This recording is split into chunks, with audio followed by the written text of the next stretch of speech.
Herpes एक virus है और ये मैनकाइंड में काफी तरीके के इन्फेक्शन करता है। हर्पीज सिंप्लेक्स वायरस और herpes zoster virus. Herpes simplex virus के भी दो सब टाइप होते हैं, HSV1 और HSV2, यानी herpes simplex virus 1 and herpes simplex virus 2। आमतौर पे अगर हम समझना चाहें, हर्पीज सिंप्लेक्स वायरस 1 जो है वो अपन जहां बेल्ट बांधते हैं उससे ऊपर के एरिया को इन्वॉल्व करता है, और हर्पीज सिंप्लेक्स वायरस 2 अपन जहां बेल्ट बांधते हैं उसके नीचे के एरिया को। यानी हर्पीज सिंप्लेक्स वायरस अपने मुंह में छाले होना, ओंठ पे अल्सर हो जाना, कुछ अलग तरीके के अल्सर। और हर्पीज सिंप्लेक्स वायरस 2 जो है मेनली जेनिटल इन्फेक्शन से रिलेटेड होता है। हर्पीज जोस्टर वायरस जो आमतौर पे अपन चिकन पॉक्स और जोस्टर दो तरीके के इन्फेक्शन करता है। वेरिसेला या चिकन पॉक्स वायरस जो है वो भी herpes virus, human herpes virus 3 ही है। चिकन पॉक्स आमतौर पे पहले बच्चों में होता था, काफी छोटे बच्चों में, जिसको अपन बड़ी माता भी बोलते हैं। ये भी हर्पीज वायरस के थ्रू ही होता है और इसमें पूरे शरीर में पानी भरे हुए दाने निकलते हैं और आमतौर पे बच्चों में इसके लिए कोई ट्रीटमेंट रिक्वायर्ड नहीं होता है और अपन बच्चों को आइसोलेट करते हैं, जो स्टैंडर्ड प्रैक्टिसेस हैं जो पुराने समय से सभी जगह चली आ रही हैं। और इसी का एक दूसरा रूप जोस्टर वायरस होता है, जो एक पर्टिकुलर एरिया में शरीर के आधे हिस्से में, जैसे एक हिस्सा को इन्वॉल्व है और उसका भी एक हाफ, उसमें चिकन पॉक्स की तरीके के दाने करता है। तो जो हमें चिकन पॉक्स होता है, वेरिसेला होता है, वही वायरस किसी एक नर्व रूट में इनएक्टिवेटेड फॉर्म में पड़ा रहता है और जब अपनी इम्यूनिटी कम होती है तो एक्टिवेटेड होके वही जोस्टर करता है। हर्पीज वायरस मुख्य रूप से स्किन, मसल, नर्व, अलग अलग पार्ट को और जेनिटेलिया। हर्पीज सिंप्लेक्स वायरस 1 जो है सबसे कॉमनली मुंह में छाले, ओंठ पे छाले, बच्चों में स्किन पे तरीके के अलग अलग तरीके के अल्सर्स, और herpes simplex virus 2 genital part पे अल्सर्स करता है। चिकन पॉक्स जो है ये पूरे शरीर में पानी भरे हुए से दाने निकलते हैं, ये भी हर्पीज वायरस के थ्रू ही होते हैं। इसमें साथ में रेस्पिरेटरी ट्रैक्ट के थ्रू ये वायरस सबमिट होता है, तो इनिशियली अपने को रेस्पिरेटरी सिम्टम आते हैं, जुकाम, खांसी, बुखार भी हो सकता है। और आजकल जो चिकन पॉक्स है वैक्सीनेशन की वजह से एडल्ट में ज्यादातर देखा जाने लगा है, और एडल्ट में कई बार चिकन पॉक्स कॉम्प्लिकेटेड होता है और निमोनिया कर सकता है, लंबा फीवर कर सकता है। इसके अलावा हर्पीज सिंप्लेक्स वायरस 1 भी जब कॉम्प्लिकेट होता है तो मेनिंगो एन्केफेलाइटिस यानी दिमाग में सूजन या दिमागी बुखार कर सकता है। हर्पीज जोस्टर वायरस जो होता है उसके अल्सर बहुत पेनफुल होते हैं, किसी एक पर्टिकुलर पार्ट में, एक नर्व रूट में होते हैं और बहुत पेनफुल अल्सर होते हैं, और इसका पेन जो है वो लंबे समय तक परसिस्ट कर सकता है, जिसको हम पोस्ट हर्पेटिक न्यूरैल्जिया बोलते हैं। हर्पीज वायरस का जो ट्रांसमिशन है वो रेस्पिरेटरी ट्रैक्ट या जेनिटल ट्रैक्ट के थ्रू होता है। हर्पीज सिंप्लेक्स वायरस जो ओरल अल्सर मूनली करता है या स्किन अल्सर करता है, वो रेस्पिरेटरी ड्रॉपलेट्स के थ्रू ट्रांसमिट होता है और कई बार एसिम्प्टोमेटिक इन्फेक्शन होते हैं, पेशेंट को पता ही नहीं होता है कि उनको इन्फेक्शन है और वो वायरस ट्रांसमिट करते रहते हैं। और एसिम्प्टोमेटिक कैरियर से ट्रांसमिट वायरस भी दूसरे में सिम्टम कर सकता है। कई बार हर्पीज सिंप्लेक्स इन्फेक्शन जेनिटेलिया पे अल्सर ठीक हो गया, लेकिन वायरस की शेडिंग जो है महीनों और सालों तक चालू रहती है, और कई बार एसिम्प्टोमेटिक जेनिटल अल्सर हुआ ही नहीं और asymptomatic HSV2 virus sexual contact के थ्रू ट्रांसमिट करते रहते हैं। चिकन पॉक्स जो है, जो ह्यूमन हर्पीज वायरस 3 है, उसके थ्रू, वेरिसेला वायरस के थ्रू होता है, वो भी ड्रॉपलेट्स एयरबॉर्न होते हैं, यानी रेस्पिरेटरी सिक्रीशंस के थ्रू फैलता है और हाईली कम्युनिकेबल। अगर आपको चिकन पॉक्स नहीं हुआ है और आप किसी ऐसे पेशेंट के कांटेक्ट में थोड़ी देर भी बैठ गए हैं तो आपको हाईली लाइक्लीहुड है कि आपको चिकन पॉक्स होगा। जोस्टर कम्युनिकेबल नहीं होता है क्योंकि वो पुराने चिकन पॉक्स वायरस का डोरमेंट रूप होता है, मगर जिनकी इम्यूनिटी कम है, जिनको पहले चिकन पॉक्स नहीं हुआ है, ये छोटे बच्चे, बुजुर्ग जिनको चिकन पॉक्स नहीं हुआ है, या जिनका वैक्सीनेशन स्टेटस अननोन है, या जिनका वैक्सीनेशन नहीं हुआ है, उनको जोस्टर के कांटेक्ट में आने से चिकन पॉक्स हो सकता है। Oral herpes mainly mucocutaneous ulcers oral cavity के अंदर होते हैं और इनका जो ट्रांसमिशन होता है रेस्पिरेटरी ड्रॉपलेट्स के थ्रू होता है।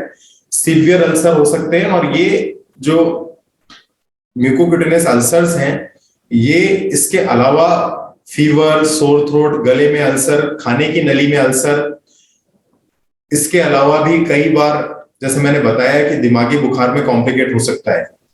जेनाइटल अल्सर जो होते हैं वो नॉन हीलिंग लंबे समय तक हर्पीस में अल्सर रहते हैं, पेनफुल अल्सर होते हैं और जेनाइटल ट्रैक्ट के थ्रू ही इनका ट्रांसमिशन होता है। अल्सर्स का टिपिकल प्रेजेंटेशन काफी हद तक डायग्नोस्टिक होता है। एक पेशेंट की प्रीवियस हिस्ट्री, सिम्टम और अल्सर्स का प्रेजेंटेशन काफी हद तक डायग्नोसिस में हेल्प करता है। वायरल आइसोलेशन किसी भी वायरल इन्वेस्टिगेशन में काफी कॉस्टली होता है और रूटीनली प्रैक्टिस नहीं होता है।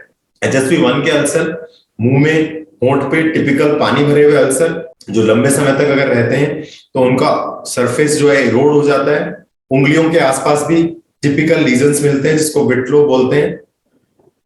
जेनिटल अल्सर भी हर्पीस का स्पेसिफिक होता है। इनिशियली वेसिकुलर यानी पानी भरा हुआ अल्सर होता है, फिर वो फट जाता है और स्किन इरोड हो जाती है, थोड़ा सा डिप्रेस्ड अल्सर हो जाता है।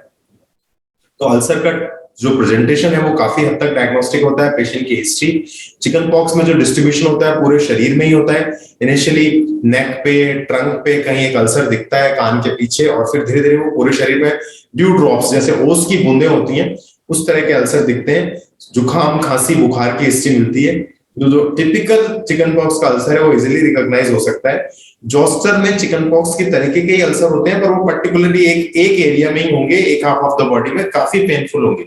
चिकन पॉक्स के अल्सर यूजुअली पेनफुल नहीं होते हैं, इरिटेबल होते हैं, इचिंग हो सकती है, बहुत लाइट पेन हो सकता है और अगर उनको खुजला दें तो उनमें सेकेंडरी इन्फेक्शन भी हो सकता है। जो टिपिकल प्रेजेंटेशन और हिस्ट्री डायग्नोसिस में हेल्प करती है। वायरल आइसोलेशन जैसा मैंने कहा रूटीनली प्रैक्टिस नहीं होता है, लेकिन किसी को अगर मेनिंगोएन्केफेलाइटिस या दिमागी बुखार की तरह प्रेजेंट करता है तो क्योंकि उस केस में टिपिकल हमें आईवी एंटीवायरल देने होते हैं तो हम रीढ़ की हड्डी के पानी की जांच या दिमाग की इमेजिंग के थ्रू, वायरल आइसोलेशन के थ्रू पता लगाने की कोशिश करते हैं।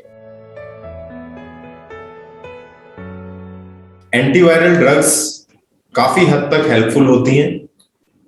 हर्पीस सिम्प्लेक्स वायरस 1 में टॉपिकल एंटीवायरल जो एसिक्लोविर ऑइंटमेंट काफी कॉमनली यूज होता है और ओरल एंटीवायरल ड्रग्स हैं एसिक्लोविर, फैमसाइक्लोविर, वेंसाइक्लोविर जो HSV-1, HSV-2 यानी हर्पीस सिम्प्लेक्स वायरस 1 और 2 में यूज होती हैं। इस तरह चिकन पॉक्स में भी यूजुअली बच्चों को ट्रीट नहीं करते हैं पर एडल्ट्स में हमेशा एंटीवायरल देते हैं और ये मिथ है कि चिकन पॉक्स में कोई भी दवाई नहीं लेनी है एक्सेप्ट 5 साल से छोटे बच्चे जिनको कि चिकन पॉक्स हुआ है उनको यूजुअली सिम्टोमेटिक ट्रीटमेंट देते हैं। सिम्टोमेटिक ट्रीटमेंट मतलब बुखार है तो बुखार की दवाई दी, अगर दर्द है तो दर्द की दवाई दे दी। पर इसमें इस इन्फेक्शन में खासतौर से ध्यान रखना होता है कि दर्द की जो कॉमनली यूज दवाई है डाइक्लोफेनेक या एनासिड ग्रुप की ड्रग्स हैं वो नहीं देनी चाहिए, नहीं तो रिएक्शंस होते हैं। पैरासिटामोल ही पेन और फीवर दोनों के लिए यूज होता है। तो 5 साल से कम के बच्चों में सिम्टोमेटिक ट्रीटमेंट और एडल्ट्स में या जो इम्यूनो कॉम्प्रोमाइज्ड है या जिनका किसी और दवाई बीमारी के लिए ट्रीटमेंट चल रहा है, डायबिटीज है, रीनल ट्रांसप्लांट रेसिपिएंट है, प्रेगनेंसी है, उनमें हमें एंटीवायरल देने हैं। एंटीवायरल जो है अवेलेबिलिटी और चॉइस के हिसाब से, क्लिनिशियन एक्सपीरियंस के हिसाब से बदल सकते हैं। रूट के हिसाब से अगर ज्यादा सीवियरिटी है तो कई बार आईवी यानी इंट्रावेनस रूट से भी देने होते हैं। ओरल अपन एसिक्लोविर, फैमसाइक्लोविर, वेलासाइक्लोविर कई नामों से एंटीवायरल ड्रग्स आते हैं। इसके साथ हमें supportive treatment case to case basis पे देना होता है। हर्पीस सिम्प्लेक्स वायरस जो है वो काफी कॉम्प्लिकेट होता है अगर उसका सीवियरिटी बढ़ती है तो।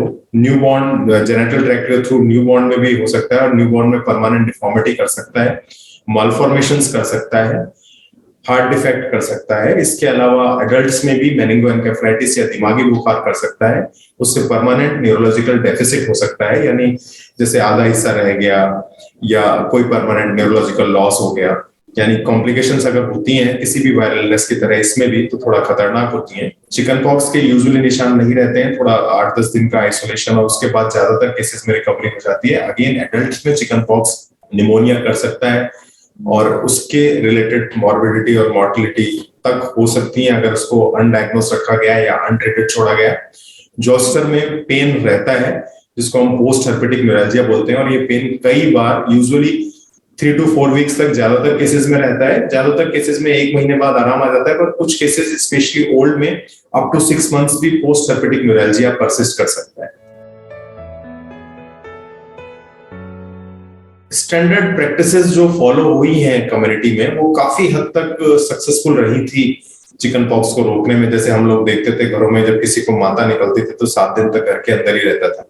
यानी isolation is the best thing जो कि हम कर सकते हैं। दूसरा, HSV1 जब भी किसी को है तो वो ध्यान रखे, अपने आसपास लोगों को अवेयर करे कि मुझे herpes है, डिस्टेंस मेंटेन करें, हैंड वॉशिंग, हैंड हाइजीन जो हमने कोविड में काफी हद तक सीखा है वो किसी भी वायरल इलनेस को स्प्रेड होने में काफी कारगर है। रेस्पिरेटरी ट्रैक के थ्रू herpes वायरस ट्रांसमिट होता है, एयरबॉर्न ड्रॉपलेट्स होते हैं, तो isolation, distance maintain, hand hygiene जो सेक्सुअल कांटेक्ट के थ्रू ट्रांसमिट होता है उसमें पार्टनर को हमेशा इन्फॉर्म करना चाहिए कि मुझे herpes की हिस्ट्री है, और बैरियर मेथड्स या कॉन्डोम्स यूज करने चाहिए। और जहां तक वो हमें कांटेक्ट, कोई भी सेक्सुअल कांटेक्ट हो, वो प्रिवेंशन के साथ ही काम में करना है। और चिकन पॉक्स में भी स्टैंडर्ड आइसोलेशन प्रैक्टिसेस, जब तक लीजन्स वेट हैं। चिकन पॉक्स का टिपिकल पानी भरा हुआ दाना होता है और अलग अलग स्टेजेस में एक ही बॉडी में अल्सर दिखते हैं, रैशेस दिखते हैं। तो जब तक पूरी बॉडी के रैशेस जो है ड्राई नहीं हो जाए तब तक पेशेंट कम्युनिकेबल रहता है, यूजुअली 7 से 10 दिन। तब तक आइसोलेशन कंटिन्यू करना है, इग्नोर नहीं करना है। अपने आसपास जो भी चिकित्सकीय सलाह उपलब्ध है वो समय रहते लेनी है। इसका इजीली ट्रीटमेंट हो सकता है, कोई पैनिक नहीं करना है, और बहुत ही कॉस्ट इफेक्टिव ट्रीटमेंट है। कोई ये ड्रग्स महंगी नहीं है। साथ में दवाइयां जैसे आपको निर्धारित समय पर बताई गई है वो ध्यान रखना है। और किसी भी वायरल इलनेस की तरह इसमें भी हाइड्रेशन अच्छा रखना, रेस्ट करना, प्रॉपर बैलेंस डाइट लेना, क्योंकि काफी हद तक ये मिथ है कि चिकन पॉक्स हो गया तो अब 7 दिन तक नहाना नहीं है, कुछ खिलाना नहीं है। बैलेंस डाइट लेनी है, नहा सकते हैं मगर साबुन नहीं यूज करनी है, अपने ल्यूकवार्म वाटर से नहा सकते हैं और बैलेंस डाइट ले सकते हैं। ये काफी, अभी भी हमारे पास पेशेंट आते हैं तो ये बोलते हैं साहब 7 दिन से खाना ही नहीं दिया और पलंग पे पड़ा हूँ, 7 दिन से नहाने नहीं दिया, तो बालों में डैंड्रफ हो जाते हैं, अलग अलग कॉम्प्लिकेशंस देखने को मिलती हैं। तो वो सब नहीं फॉलो करनी है, डॉक्टर की सलाह लेनी है, मेडिसिन लेनी है। कुछ लोगों का ये भी मानना है कि चिकन पॉक्स में दवाई लेते हैं तो माता नाराज हो जाती है। ये सब गलत है, मिथ है। अगर एडल्ट है, चिकन पॉक्स है, तो टाइम पर ट्रीटमेंट लेना है, हाइड्रेशन अच्छा रखना है, बैलेंस डाइट देनी है, स्किन हाइजीन मेंटेन करनी है।